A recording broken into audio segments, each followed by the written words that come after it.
आज भारत एक बारी फिर आपदी ताकत दा ढोल पिटदा पिया। न्यूक्लियर सबमरीन, बैलिस्टिक मिसाइल, ਵੱਡੇ अल्फाज, ਵੱਡੀਆਂ ਪ੍ਰੈਸ ਰਿਲੀਜ਼ਾਂ और ਇਹਦੇ ਨਾਲ बहुत ਵੱਡੇ दावे। अच्छा सवाल इत्थे ਇਹ है कि वाकई ਇਹ ताकत है या फिर ताकत ਦਾ ਇੱਕ ਨਵਾਂ स्टेज शो ਜਿਹੜਾ कि भारत ਨੂੰ ਕਰਨ ਦਾ ਬਹੁਤ ਸ਼ੌਕ है। भारत ने जनाबे वाला ऐलान ਕੀਤਾ है कि ਉਹ ਆਪਦੀ तीसरी न्यूक्लियर बैलिस्टिक मिसाइल सबमरीन ਨੂੰ शामिल करदा और ਇਹਨੂੰ ਉਹ ਆਪਦੇ ਨਾਮ ਨਿਹਾਦ न्यूक्लियर ट्रायड ਦਾ ਹਿੱਸਾ ਬਣਾਉਂਦਾ ਪਿਆ। ਇਤੇ ਦਿਲਚਸਪ ਪਹਿਲੂ ਇਹ ਵੀ ਹੈਗਾ ਕਿ ਭਾਰਤ ਹਮੇਸ਼ਾ ਪਾਕਿਸਤਾਨ ਦੇ न्यूक्लियर प्रोग्राम ਦੇ ਉੱਤੇ ਬੜੀ ਉਂਗਲੀ ਚੁੱਕਦਾ ਹੈ। ਕਦੀ ਕਹਿੰਦਾ ਹੈ ਕਿ ਜੀ ਇਹਦੀ ਆਲਮੀ ਨਿਗਰਾਨੀ ਹੋਣੀ ਚਾਹੀਦੀ ਹੈ, ਕਦੀ ਭਾਰਤ ਕਹਿੰਦਾ ਹੈ ਕਿ ਜੀ ਇਹਦੇ ਤੋਂ ਬੜਾ ਖਤਰਾ ਹੈ, ਕਦੀ ਕਹਿੰਦਾ ਹੈ ਕਿ ਜੀ ਅਦਮ ਇਸਤਹਿਕਾਮ ਹੈ। ਲੇਕਿਨ ਜਦੋਂ ਆਪਦੀ ਵਾਰੀ ਆਂਦੀ ਹੈ ਤਾਂ ਇਹਨੂੰ ਸਿਰਫ ਔਰ ਸਿਰਫ ਫॉर ਸਿਕਿਉਰਿਟੀ ਅਪਗ੍ਰੇਡ ਕਿਹਾ ਜਾਂਦਾ ਹੈ और यही भारत का एक दोहरा म्यार है। हुण जरा तुसीं जिहड़ी टाइमिंग है ना, ये चेक करो इस सारी सूरत हाल दी कि इस तरह के हालात दे विच भारत दे विच एक अंदरूनी सियासी दबाव भी हैगा, मैशत दे उत्ते भी सवाल ने, किसान भी एहतजाज करते पे ने,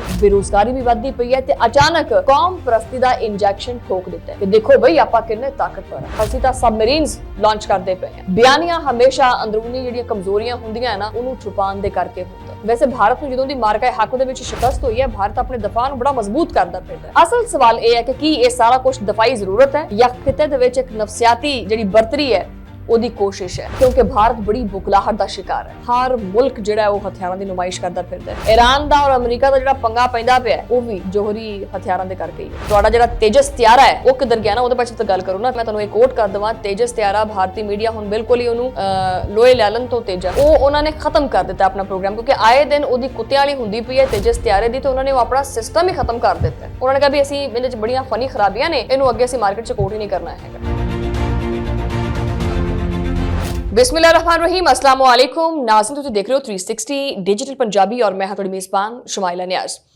अच्छा, अज दे व्लॉग दे विच आपां जिहड़ी है ना वो एक बारी फिर भारत दे बारे गल करनी है, क्योंकि वो बड़ा ताकत दा जिहड़ा ढोल है ना वो पिटदा फिरदा है। वो ताकत दा ढोल किहड़ा है ये मैं तुहानूं इस व्लॉग च दसदी। अज भारत एक बारी फिर आपदी ताकत दा ढोल पिटदा पिया। Nuclear submarine, ballistic missile, triad deterrence, ਵੱਡੇ अल्फाज, ਵੱਡੀਆਂ ਪ੍ਰੈਸ ਰਿਲੀਜ਼ਾਂ और ਇਹਦੇ ਨਾਲ बहुत ਵੱਡੇ दावे।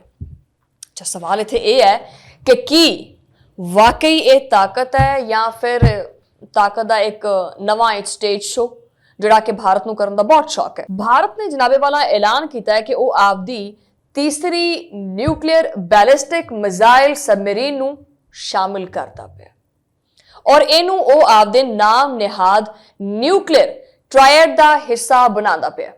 यानी जमीन तो भी मार कर सकेगा, फजा तो भी मार कर सकता है, ठीक है, और हुण समंदर दे विचों भी। वाह कमाल है भाई, अच्छी गल है। हर मुल्क नूं हक हासिल है कि अपने दफा वास्ते मजीद स्ट्रांग होवे, लेकिन सवाल यह है कि इस खिते नूं वाकई मजीद ये मारन दी सलाहियत दी जरूरत है या फिर एक जिम्मेदारी दी भी हैगी है। इत्थे दिलचस्प पहलू यह भी हैगा कि भारत हमेशा पाकिस्तान दे न्यूक्लियर प्रोग्राम दे उत्ते बड़ी उंगली चुकदा है। हमेशा इन्हें पाकिस्तान के न्यूक्लियर प्रोग्राम के उत्ते जिन्ना उंगली चुकी है। कदी कहता है कि जी इसकी आलमी निगरानी होनी चाहिए है, कदी भारत कहता है कि जी ये तो बड़ा खतरा है, कदी कहता है कि जी अदम इस्तेहकाम है। लेकिन जो आपदी वारी आंदी है तो इनू सिर्फ और सिर्फ फॉर सिक्योरिटी अपग्रेड किया जाता है। यानी जो असीं दफा करिए तो मसला है और जो ये आप हथियार बनाण तो वह तरक्की है, वो इन्हां दा दफा है और यही भारत का एक दोहरा म्यार है। वैसे विचे विच अपने आप नूं बड़ा स्ट्रांग कीती जांदा है। भारत आपदी न्यूक्लियर सबमरीन्स नूं इस तरह पेश करदा पिया कि जिवें कि जनूबी एशिया दे विच अमन दा एक इहनूं सर्टिफिकेट मिलिया होया है और तू जो मर्जी कुछ कर ला, तैनूं असीं कुछ भी नहीं कहना। लेकिन तारीख गवाह है कि इस खिते दे विच ताकत दा तवाजुन ही अमन दी बुनियाद रहा है, बर्तरी दा ख्वाब नहीं।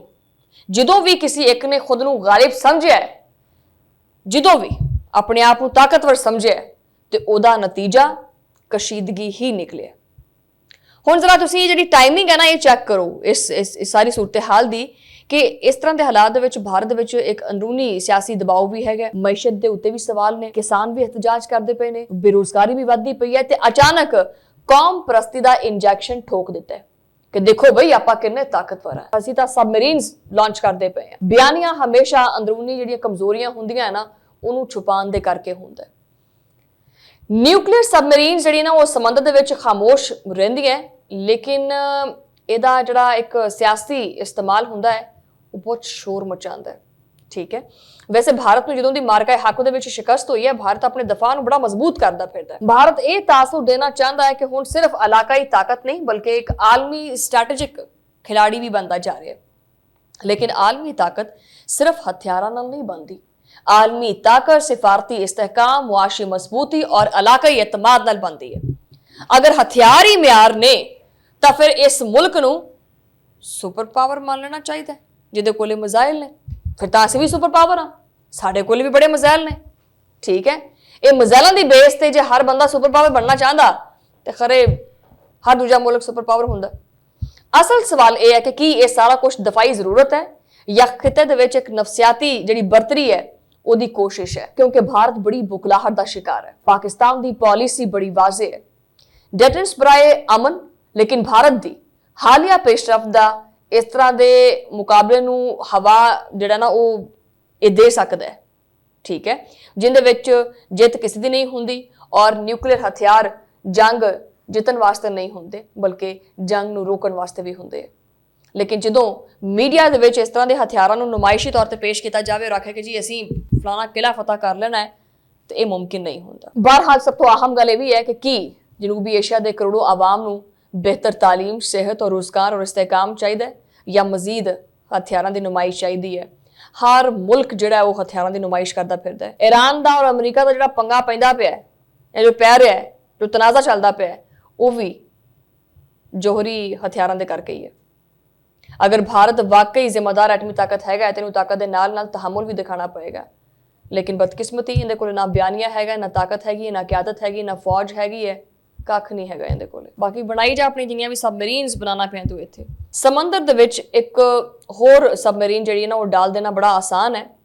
मैं तो कहांगी कि तुसीं 2-3 सबमरीनां तुसीं पा दिओ, लेकिन एतमाद पैदा करना बड़ा मुश्किल है। तुहाडा जिहड़ा तेजस त्यारा है वो किधर गया ना, ਉਹਦੇ ਬਾਰੇ ਤਾਂ ਗੱਲ ਕਰੋ ਨਾ। तेजस त्यारा मैं ਤੁਹਾਨੂੰ एक कोट कर देवां, तेजस त्यारा भारतीय मीडिया हुण बिल्कुल ही ਉਹਨੂੰ लोहे लैलन तो तेजा उन्होंने खत्म कर दिता अपना प्रोग्राम, क्योंकि आए दिन ਉਹਦੀ ਕੁੱਤਿਆਂ ਵਾਲੀ ਹੁੰਦੀ ਪਈ है तेजस त्यारे ਦੀ, ਤੇ ਉਹਨਾਂ ਨੇ ਉਹ ਆਪਣਾ सिस्टम ही खत्म कर ਦਿੱਤਾ। उन्होंने कहा भी ਅਸੀਂ ਇਹਦੇ ਵਿੱਚ ਬੜੀਆਂ ਫਨੀ ਖਰਾਬੀਆਂ ਨੇ, ਇਹਨੂੰ ਅੱਗੇ ਅਸੀਂ ਮਾਰਕੀਟ 'ਚ ਕੋਟ ਹੀ ਨਹੀਂ ਕਰਨਾ ਹੈਗਾ। ਤੇ ਬਾਕੀ ਇਹ ਜਿੰਨੀਆਂ सबमरीनां ਜਿਹੜੀਆਂ ਤੁਸੀਂ ਬਣਾ ਲਓ, ਇਹਦਾ ਵੀ ਕੱਖ ਹਾਸਲ ਨਹੀਂ ਹੈਗਾ।